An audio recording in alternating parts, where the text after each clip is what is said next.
Hello friends, இந்த வீடியோவில் நாம் பேங்க் நிஃப்டியில் இன்றைக்கி என்ன ட்ரேட் ஆப்பர்ச்சுனிட்டி இருந்தது அப்படின்றத பார்க்கலாம். Today 29th April 2024. ஸோ நம்மளுடைய ஸ்ட்ராட்டஜி பிரகாரம் நம்ம என்ன பண்ணுவோம் அப்படின்னா, ஃபஸ்ட்டு 15 மினிட்ஸ் வந்து வெயிட் பண்ணுவோம். வெயிட் பண்ணிவிட்டு என்ன types of colour candle form ஆகுது, அதுக்கப்புறம் எந்த இடத்துல ஃபார்ம் ஆகுது அப்படின்றத பார்ப்போம். ஸோ இன்றைக்கான மார்க்கெட்டில் பார்த்தீங்கன்னா 29/4/2024 மார்க்கெட் வந்து ஒரு ஃப்ளாட் ஓப்பனிங் 48,500 கிட்ட ஓப்பன் ஆகிட்டு ஒரு பிக் புல்லிஷ் கேண்டில் வந்து ஃபார்ம் ஆகிருக்கு. பார்த்தீங்க அப்படின்றனா இங்கே பார்த்தீங்க அப்படின்னா தெரியும் உங்களுக்கு.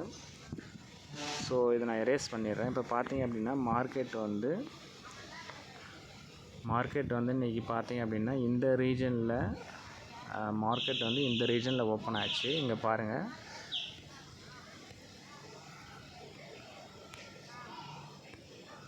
ஸோ இது வந்து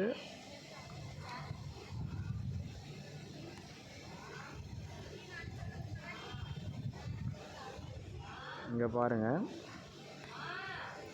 ஸோ இங்கே வந்து எஸ்டர்டேஸ் க்ளோசிங் இருக்குது. மார்க்கெட் வந்து கொஞ்சம் கேப் அப்பில் ஓப்பன் ஆகிட்டு ஒரு பிக் புல்லிஷ் கேண்டில் வந்து ஃபார்ம் ஆகிருக்கு ஃபஸ்ட்டு கேண்டிலில் as per the elder impulse ஸ்ட்ராட்டஜியில்.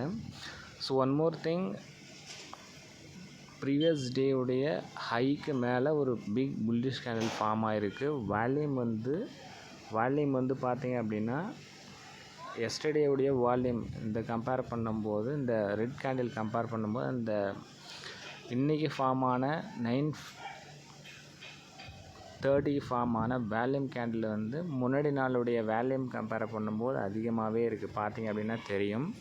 ஸோ இது வந்து ஃபஸ்ட்டு சைன் வந்து மார்க்கெட் இன்றைக்கி ஒரு அப் ட்ரெண்டில் போகலாம் அப்படின்றது ஜஸ்ட் ஒரு இண்டிகேஷன். அதுக்கப்புறம் மார்க்கெட் இந்த பிவோட் ரீஜனுக்கு மேலே ட்ரேட் ஆகிருக்கு. அதுக்கு மேலே கேண்டில் க்ளோஸ் வச்சுருக்கு. அது போக இந்த விவேப் வால்யூம் வெயிட்டட் ஆவரேஜ் அந்த இண்டிகேட்டர் மேலே கேண்டில் க்ளோஸ் வச்சுருக்கு. அதுக்கப்புறம் க்ரீன் கலர் கேண்டில் ஃபார்ம் ஆகிருக்கு.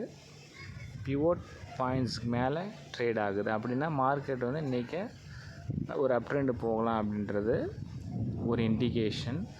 ஸோ நம்மளோட ஸ்ட்ராட்டஜி ஃபஸ்ட்டு 15 மினிட்ஸ் வெயிட் பண்ணுவோம். அதுக்கப்புறம் கேண்டில் எந்த இடத்துல ஃபார்ம் ஆகுதுன்றதை பார்ப்போம்.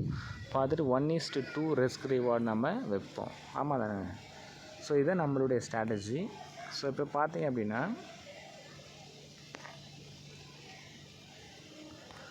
ஸோ நம்மளுடைய என்ட்ரி பாயிண்ட் வந்து இந்த ரீஜனில் நம்ம என்ட்ரி எடுத்திருக்கோம். ஸோ இதுதான் வந்து நம்மளுடைய என்ட்ரி பாயிண்ட்டு.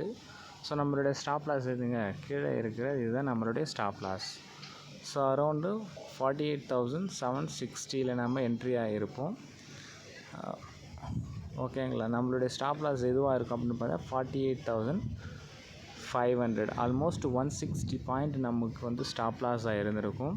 ஸோ 160 பாயிண்ட்னா நம்ம 320 பாயிண்ட் வந்து 1:2 ரிஸ்க் ரிவார்ட் ரேஷியோவில் நம்ம டார்கெட் செட் பண்ணுவோம். ஸோ அப்படின்னா நம்ம 48,750 300 பாயிண்ட்ஸ் நீங்கள் வச்சுருந்தீங்க அப்படின்னா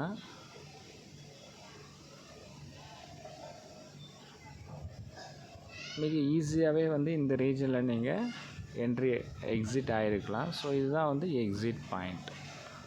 சரிங்களா? ஸோ மார்க்கெட்டு மேலே போகுது நீங்கள் அப்படின்னு ப்ரிடிக்ட் பண்ணீங்க அப்படி மார்க்கெட் என்ன வேல்யூம் வந்து செல்லிங் வந்து இதில் இன்றைக்கான மார்க்கெட்டில் நடக்கலை. ஃபுல்லாகவே வந்து பையர்ஸ் வந்து டாமினேட் பண்ணியிருக்கிறாங்க. வேல்யூம் செக் பண்ணிங்க அப்படின்னா தெரியும். ஸோ நீங்கள் வந்து ப்ராஃபிட் வந்து ட்ரையல் பண்ணிகிட்டே போயிருந்தால் இன்றைக்கி நல்ல ஒரு ப்ராஃபிட் கிடச்சிருக்கும். ஸோ இன்றைக்கான மார்க்கெட்டில் எல்லோரும் நீங்கள் ப்ராஃபிட் எடுத்திருப்பீங்க அப்படின்னு நான் நம்புகிறேன். ஸோ இந்த ஸ்ட்ராட்டஜி உங்களுக்கு பிடிச்சிருந்தா உங்களுடைய ஃப்ரெண்ட்ஸுங்களுக்கு சொல்லி கொடுங்க. சரிங்களா? தேங்க்யூ.